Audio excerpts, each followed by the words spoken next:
Hello everyone, this is Archana and welcome back to my channel. It's time to fly.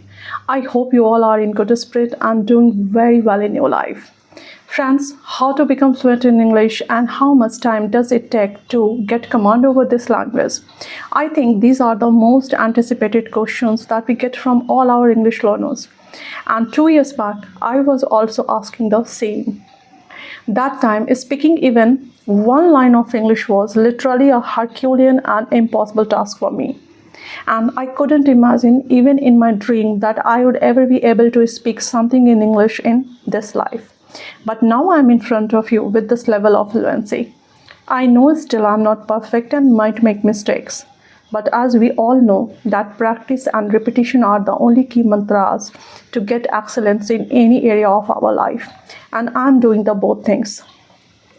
So, if you are also trying very hard to get fluent in this language but have not been successful yet, then please don't feel disappointed at all.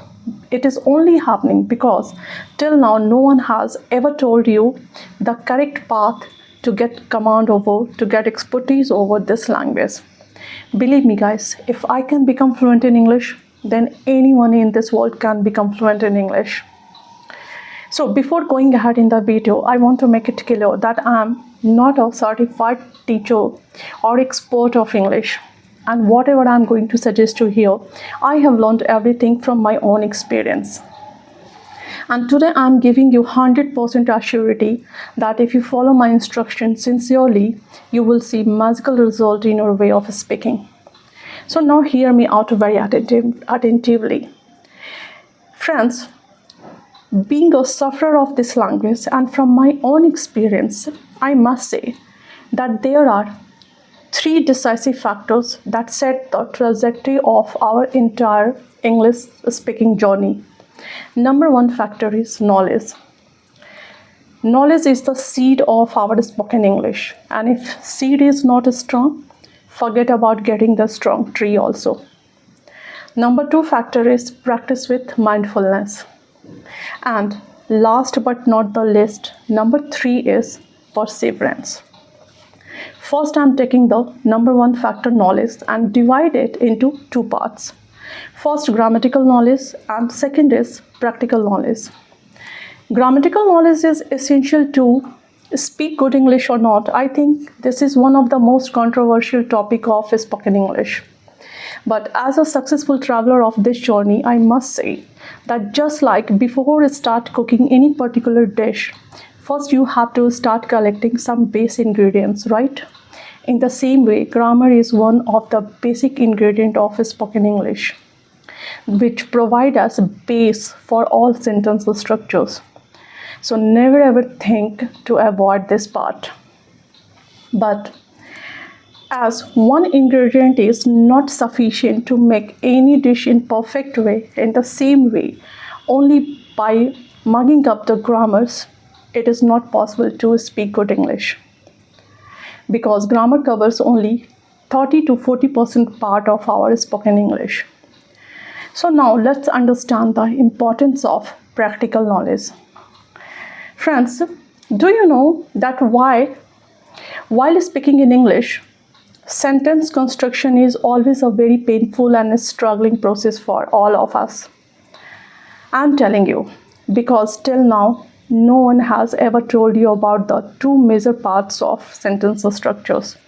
And those structures are having the knowledge of advanced structures and having the knowledge of all required action words. First, let's discuss about the advanced structures. Though these structures are one of the crucial part of our spoken English, but I have never ever seen any teacher or expert to talk about it. So now I'm going to give you some example that will give you a lot of clarity that what is the importance of these advanced structures in our daily English conversation. So let's start. Suppose you want to say in English that जहाँ तक मेरा सवाल है मैं तो party में नहीं जा रही. Now I'm giving you challenge to translate this sentence only with the help of grammar. I know it is not possible because along with having grammatical structure, this sentence has an advanced structure also. And until and unless you know about that structure, it is not possible to translate this sentence completely. And that structure is as far as plus subject plus supporting verb plus concerned. You can replace subject and supporting verb according to your sentence. Finally, translation will be, as far as I am concerned, I am not going to the party. Now, second example. Imagine you want to say that पानी पीने के बहाने से वह घर के अंदर घुसा और मेरी घड़ी चुरा ली. Again, I am asking, can you translate this sentence also only with the help of grammar? Obviously not, because this sentence also has an advanced structure, and that structure is on the pretext of. And translation will be on the pretext of drinking water, he entered the house and stole my watch. Now, one bonus example for all of you. Suppose your child is asking that, Mama, मैं कितनी मिठाइयाँ खा लूँ? And you answered, जितना मन है उतना खा लो. Now, can you translate this sentence? जितना मन है उतना खा लो. Obviously, without knowing the advanced structure, it is not possible to translate it also. And that structure is as many as. And translation will be eat as many as you want. Guys, apart from these three examples, I can give you many other examples also, but I hope it is sufficient to make you understand the value of advanced structures in our daily English conversation. Without knowing them, English will be always a big struggle for you. Now, let's understand the importance of action words in our spoken English. Guys, as a beginner, rather than wasting your energy to mug up all jargon vocabularies that hardly once in a while we use in our conversation, use the same energy to understand and memorize all action words which are pivotal part of our spoken English. Again, I am going to give you some example to make you understand the importance of action words in our spoken English. Suppose you are telling to your child, स्थिर से बैठो नहीं तो तुम मेरी चाय गिरा दोगे. In this sentence, there are two action words. Number one is sit quietly, जिसका मतलब होता है स्थिर से बैठो. Second action word is spill, जिसका मतलब होता है किसी liquid चीज़ को गिरा देना या छलका देना. And translation will be sit quietly, otherwise you will spill the tea. Second example, मैं पौधों में पानी डाल रही हूँ. यहाँ पौधों में पानी डालने के लिए specific action word होता है water, and translation will be I'm watering the plants. Guys, throughout the day, whatever you think or whatever you do, mindfully try to figure out that what kind of action words can be used for all those situations. You can take help from Google or artificial intelligence also to figure them out. And believe me, if you follow this process at least for 30 days also, it will take your sentence making ability from here to here. Now, matter boil down the facts that from where can we get the detailed and curated information about all these structures. Come on guys, we are living in the world of technology. It's very simple. Open YouTube in your mobile, write down in the search box that all advanced structures that we use in our daily conversation. Search about action words also in the same way, and you will start getting a lot of beneficial videos. Start watching them. Maintain a separate diary to write down all those structures. Keep revising them on regular basis. And believe me, if you are able to get command over these two parts, your sentence making ability will just change in a magical way. And that is my guarantee. So now let's discuss about the second and most decisive factor of spoken English, that is practice with mindfulness. Friends, I vividly remember about myself when despite collecting all grammatical and practical knowledge that was essential to speak good English, only because of not having conducive surrounding, I was not able to utter even a single sentence in English, and that situation was quite frustrating for me. But thankfully, after contemplating a lot, I was able to get two magical ideas that took my English to the next level. And one of that idea was start thinking in English.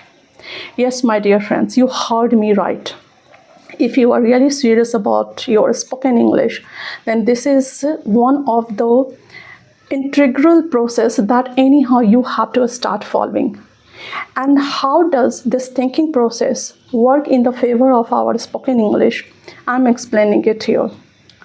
Actually, whenever we start thinking in English, then there is no one to judge us, and that's why we are able to catch our mistakes without any fear. That moment, we are our own master and our own criticizer also. And after catching all those mistakes, you can easily start trying to overcome them. Because once we know about the problem, getting solution is always very easy. Follow this process at least for 2 months, and as a byproduct, English sentences will start popping out from your mouth also. Now, the second idea that I implemented to take my English to the next level, and it was practice with others, but in a tricky way. Friends, in the beginning of your spoken English, always make sure to never ever jump for any long conversation in English. Actually, what happens? As a beginner, despite being knowledgeable, because our mind is not accustomed to translate our thought process in a speedy way, especially while talking to someone, that's why we need to start speaking with small sentences. For example, suppose you are talking to someone. During the entire conversation, be mindful enough, and wherever you feel to say something, to speak something in English, first, prepare that sentence inside your mind and then speak it in front of that person. And after doing it, after speaking the sentence, immediately switch yourself to your native language. Repeat this step twice, thrice, or as many times you are comfortable for doing it. This is called being tricky while practicing this knowledge as a beginner. Second example, suppose you are one of the reputed mall of your city. You have selected a dress for yourself, but that dress is not in your size. Recognize this opportunity to speak something in English. First, prepare the sentence inside your mind, and then ask sales girl or boy that, excuse me, can I get this dress in my size, or can I get this dress in medium or large size? Friends, nutshell of the story is that you have to be very mindful to recognize all those opportunities where you can practice your English. Never ever try to miss all those opportunities. And if you keep doing this process, it will take your confidence level from here to here. That is my guarantee. And gradually you can increase the level of your challenge. You can join any free online app also, where you will get a lot of English learner like you. Start practicing with them and slowly keep working over your mistakes also. And within 5 to 6 months, you will see that you are speaking wonderful English. Guys, last but not the least, I want to say something about the value of perseverance. People who claim that they will make you fluent within 30 or 40 days, to be very frank, they make you fool for their own advantage. So please don't fall in their trap. At least have patience for 5 to 6 months and keep following all those activities that is essential to speak good English, and you will see the magic. English speaking is just like driving a car. Initially, you need to drive the car in slow pace on first or second gear. And after practicing, when you will get expertise, then you will be able to drive the car on fourth or fifth gear. So please don't rush, be patient. Your hard work will definitely pay off. So now it's time to conclude the video saying that only in 15 to 16 minutes it was tough to give you the detail and nuance of my entire journey, but I have tried to give my best. And if you liked my video, please don't forget to hit the like and subscribe button. And if you have any question regarding the topic, please write in the comment box. Definitely I will reply. Till then, bye, take care, and thank you.